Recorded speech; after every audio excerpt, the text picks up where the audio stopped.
Bonjour Hervé Pellois. Bonjour. Alors vous êtes député du Morbihan, vous êtes membre de la Commission des affaires économiques à l'Assemblée nationale et membre du conseil d'administration de FranceAgriMer, donc on parlera de FranceAgriMer tout à l'heure.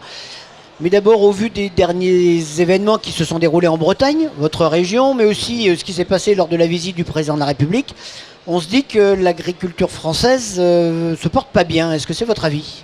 Oui, je pense que c'est un constat que l'on peut faire. On est dans une période qui est difficile, d'autant plus difficile que ce n'est pas une production qui est en crise, mais on a de multiples productions qui sont en difficulté, et notamment tout le secteur de l'élevage, et que toutes les régions françaises sont concernées par cette crise. Et c'est vrai que c'est une crise profonde, qui n'est pas seulement française, il faut aussi le dire, c'est une crise européenne. Alors certains font la différence entre l'agriculture et l'état d'esprit des agriculteurs. Est-ce que vous aussi, vous voyez le gap ?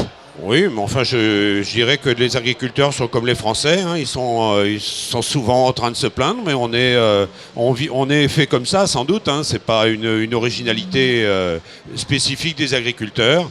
Je pense qu'ils ont un métier qui est difficile. Ils ont des conditions de travail qui leur demandent d'être là extrêmement présents. Et c'est vrai c'est normal qu'il y ait une rémunération au bout. Il y a un chiffre qui illustre bien quand même un changement de situation pour l'agriculture française. On est passé du 2e rang au 5e rang des pays producteurs et exportateurs de produits agricoles. C'est une dégringolade. Oui, mais c'est aussi lié à l'arrivée de nouveaux interlocuteurs sur les marchés internationaux. Et c'est vrai que ça a forcément des conséquences, même si l'augmentation des populations à travers le monde fait que on reste, pour un petit pays comme la France, puisqu'on est quand même pas très important, on reste quand même important au niveau agricole. Au niveau de l'agricole. On est passé d'une agriculture avec des procédures d'intervention à une agriculture qui est ouverte sur les marchés, ouverte à la globalisation. Alors, est-ce que c'était une bonne idée est-ce qu'on pouvait y résister à cette tentation ? J'ai pas bien compris. On est passé d'une agriculture d'intervention, oui, où donc l'État jouait un rôle, etc., oui, à une économie qui est finalement adaptée à la globalisation. Oui. Mais et donc, moi je connais bien la filière porcine, par exemple. Oui. Et c'est une filière qui, depuis 30 ou 40 ans, est déjà sur un marché européen et mondial. Ils ne bénéficient pas d'aide, et ils ont, à travers l'augmentation de la productivité, réussi à se maintenir à un bon niveau, avec des concurrents qui étaient des concurrents allemands, des concurrents espagnols, qui sont des concurrents redoutables, notamment l'Allemagne depuis qu'elle a été agrandie. Hein. Donc c'est vrai qu'il y a eu ce passage-là. Mais ce passage, il était inéluctable ? Ou est-ce qu'on pouvait encore imaginer des frontières, des montants compensatoires ? Non, je crois qu'il faut... on est au moins au niveau dans un contexte européen, puisque même si on restait dans un contexte européen, l'Europe est exportateur de produits agricoles. Donc il faut aussi, à ce niveau-là, trouver des marchés à l'extérieur. Donc lorsqu'on veut trouver des marchés à l'extérieur, il faut bien que ça aille dans un sens et dans l'autre. En même temps, certains agriculteurs ont des prix de revient qui sont inférieurs au prix de vente. Oui, mais ça, c'est pas normal.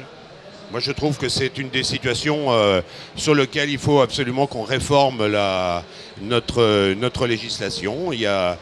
On n'a pas le droit de vendre à perte, et c'est la seule profession où on vend à perte. Oui. Et donc, l'agriculteur a sans doute perdu un petit peu la main sur la définition des prix.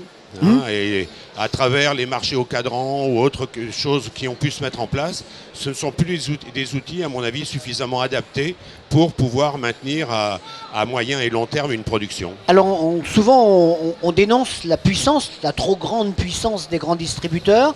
Est-ce que vous faites partie des gens qui disent qu'il faudrait réformer parce qu'il y a 4 ou 5 centrales d'achat en France ? 4.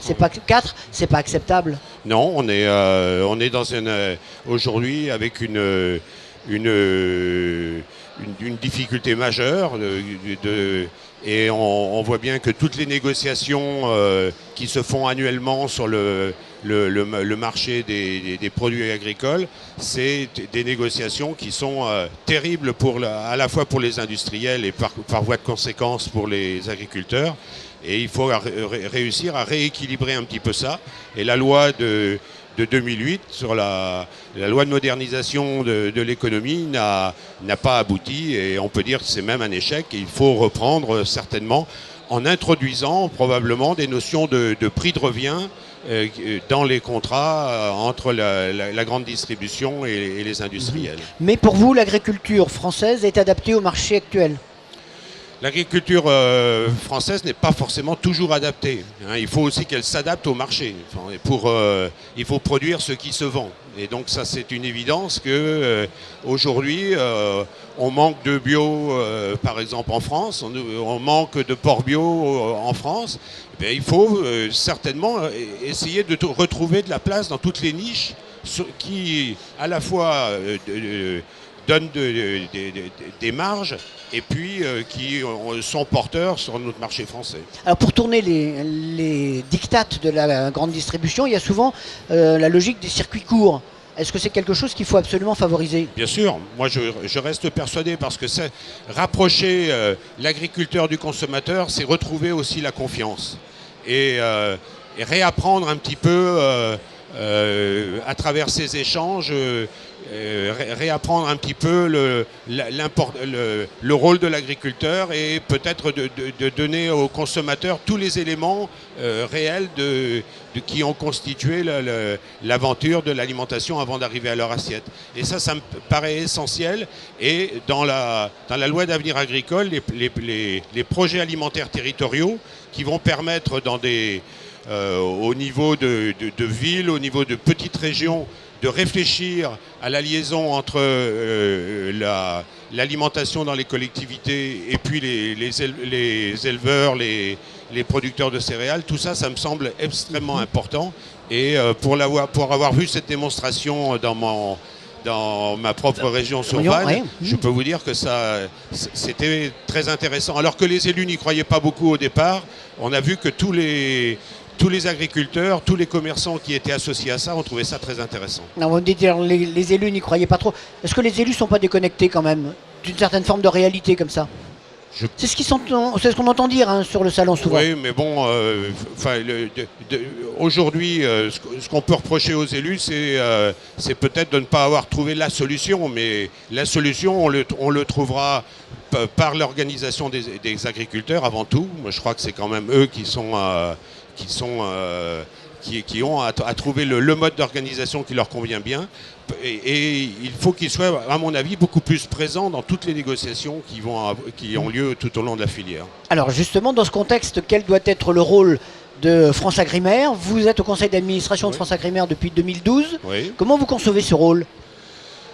FranceAgriMer, c'est vrai que c'est le bras armé, on va dire, du ministère de l'Agriculture sur un certain nombre d'aides et autres, et sur un certain nombre d'orientations. Le ministre Le Foll a demandé à ce qu'il y ait des plans stratégiques de filières qui doivent exister dans chacune des 10 filières de FranceAgriMer. Donc tout ça, c'est important d'avoir ces réflexions qui sont des réflexions de prospective à moyen long terme pour voir un petit peu où on se situe et vers quoi on doit aller en priorité. Donc toutes ces réflexions collectives sont intéressantes, mais elles doivent s'associer aussi d'une organisation des marchés qui aujourd'hui fait défaut. Alors toutes ces expertises et ces anticipations n'empêche pas les crises. Est-ce que ça veut dire qu'en France, on ne sait pas réformer sans crise? Et est-ce que ça veut dire aussi qu'il y a des vertus à la crise? Oui, mais enfin, quand on parle de crise en France, il faut parler d'une crise européenne. On est au niveau de la crise agricole actuelle. Il y a une crise en Allemagne. Quand on va voir les producteurs de lait en Allemagne, ils sont en crise. Donc on n'est pas les seuls en crise. Le problème, c'est que peut-être que les agriculteurs français n'ont pas été accompagnés comme les agriculteurs allemands par des compléments de revenus tels que la production d'électricité, ce qui s'est fait en Allemagne pendant des années, alors que nous, on a regardé les trains passer sans s'y intéresser. Donc sur des choses comme ça, on peut dire qu'il y a sans doute un désavantage pour nos producteurs, mais sur l'aspect de la production proprement dite, les cours du lait en Allemagne sont encore plus bas que ceux qu'on a en France. Mais alors quand on compare justement l'agriculture allemande et l'agriculture française, on s'aperçoit qu'il y a des disparités en termes de charges sociales, il y a des Oui. disparités en termes fiscales, Oui. et puis il y a aussi les normes. Et alors ici, il y a quelque chose qui revient sans arrêt, c'est de dire mais la France devient folle de toutes ces normes. Oui, mais enfin, la France, elle applique des normes qui sont des normes européennes, donc elle s'applique... Quelquefois, elle surprotège. Oui, en fait, on dit ça, mais pour avoir été en mission en Allemagne, on s'aperçoit aussi que les Allemands par exemple, pour s'installer, pour faire des dossiers d'installation classée en Allemagne, ça coûte beaucoup plus cher qu'en France. Enfin, le foncier est beaucoup plus cher dans les pays d'Europe du Nord qu'il ne l'est en France. Enfin, on a aussi des atouts. On a un climat qui est exceptionnel. On a une variabilité dans nos régions qui est exceptionnelle.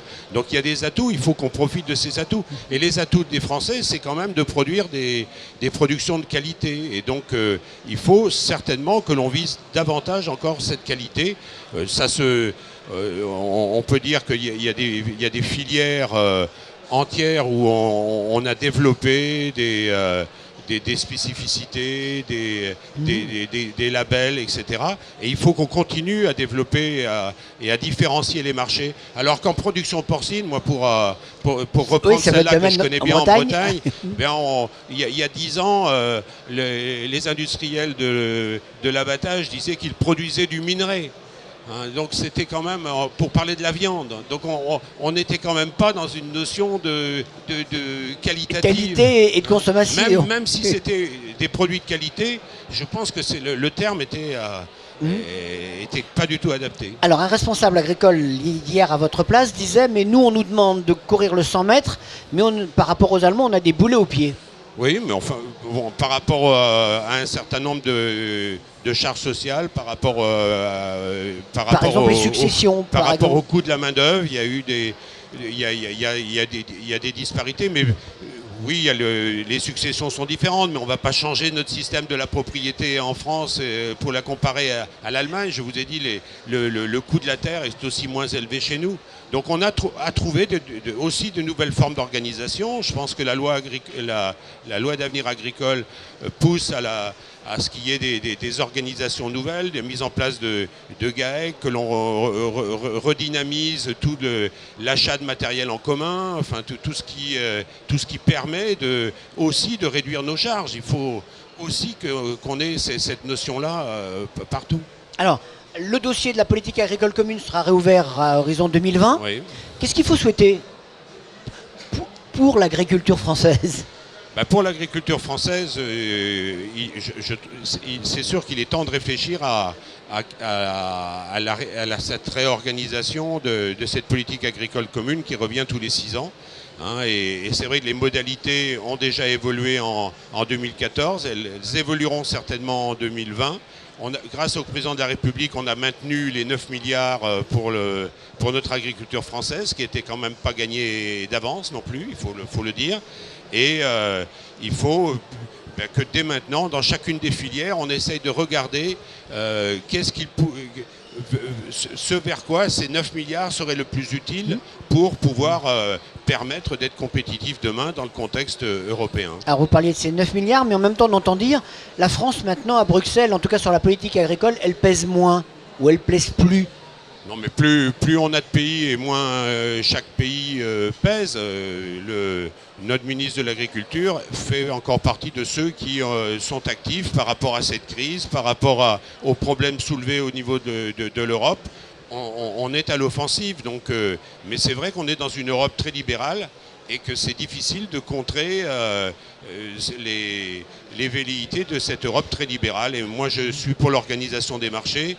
Je pense que la contractualisation est nécessaire partout et qu'il faut mettre de l'ordre dans tout ça. On ne peut pas se contenter d'une élimination par des prix bas des agriculteurs. C'est un modèle qui est négatif pour tout le monde. Ce qui veut dire que vous êtes un peu aux antipodes de la morosité qu'on peut ressentir ici.